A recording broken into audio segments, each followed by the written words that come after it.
Hello दोस्तों, अंजना के channel में आप सभी का हार्दिक स्वागत है। तो आइए दोस्तों, आज हम जानते हैं भगवान श्री गणेश के बारे में।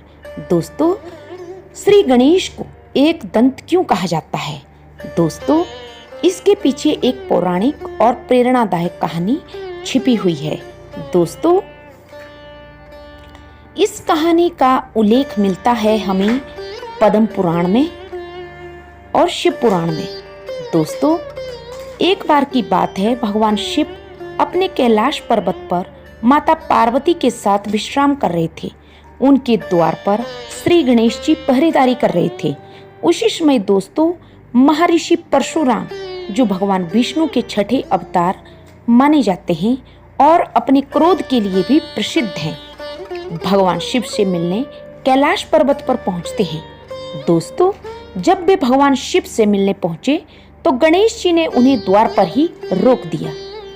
दोस्तों, श्री गणेश ने विनम्रता से कहा कि हे महर्षि, अभी मेरे पिता भगवान शिव विश्राम कर रहे हैं, कृपया थोड़ी देर प्रतीक्षा करें। दोस्तों, परशुराम जी बहुत तेजस्वी और स्वाभिमानी थे। उन्होंने इसे अपना अपमान समझा और क्रोधित हो गए। उन्होंने कहा, तुम जानते नहीं कि मैं कौन हूँ? मैं भगवान विष्णु का अवतार हूँ। तुम्हारे पिता मेरे गुरु हैं, मुझे कोई नहीं रोक सकता। दोस्तों, लेकिन श्री गणेश जी अपने कर्तव्य पर अडिग थे। उन्होंने कहा, मुझे क्षमा करें, लेकिन मैं अपनी माता और पिता की आज्ञा का पालन कर रहा हूँ। कोई भी भीतर नहीं जा सकता जब तक कि वे ना कहें।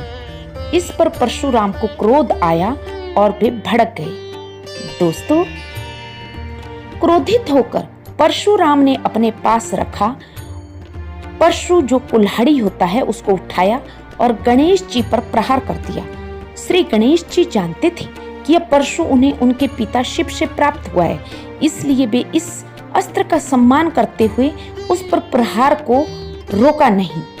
परशुराम का प्रहार इतना तीव्र था कि श्री गणेश जी का एक दांत टूट गया। इसके बाद श्री गणेश जी वहीं शांत हो गए और अपने क्रोध को भी रोक लिया। दोस्तों, तभी भगवान शिव और माता पार्वती वहां पर पहुंच गए। दोस्तों, माता पार्वती ने जब अपने पुत्र श्री गणेश को घायल अवस्था में देखा तो वे बहुत दुखी हुई और क्रोध में आ गई। उन्होंने परशुराम जी को श्राप देने का विचार किया, लेकिन भगवान शिव ने बीच में हस्तक्षेप कर समझाया कि यह सब एक शिक्षाप्रद घटना है। इस घटना के बाद श्री गणेश जी को एक दंत कहा जाने लगा, जिसका अर्थ होता है जिसके केवल एक दांत हो। दोस्तों, इस कहानी के पीछे एक गहरा प्रतीक भी छिपा है। भगवान श्री गणेश का एक दांत टूट जाना केवल एक शारीरिक घटना नहीं, बल्कि एक गहरी सीख है। ये सीख क्या है दोस्तों? यह हमें दिखाता है कि कर्तव्य और आज्ञा पालन कितना महत्वपूर्ण है, चाहे सामने कोई भी हो। भले खुद को हानि क्यों ना हो जाए, लेकिन फिर भी माता पिता का आज्ञा का पालन करना चाहिए। दोस्तों, ये कहानी हमें यह भी दिखाती है कि सम्मान और संयम की क्या शक्ति होती है। और तीसरा, कि श्री गणेश जी ने परशुराम से युद्ध करने के बजाय शांति और धैर्य को अपनाया, जो हमें क्षमा और नम्रता की शिक्षा देता है।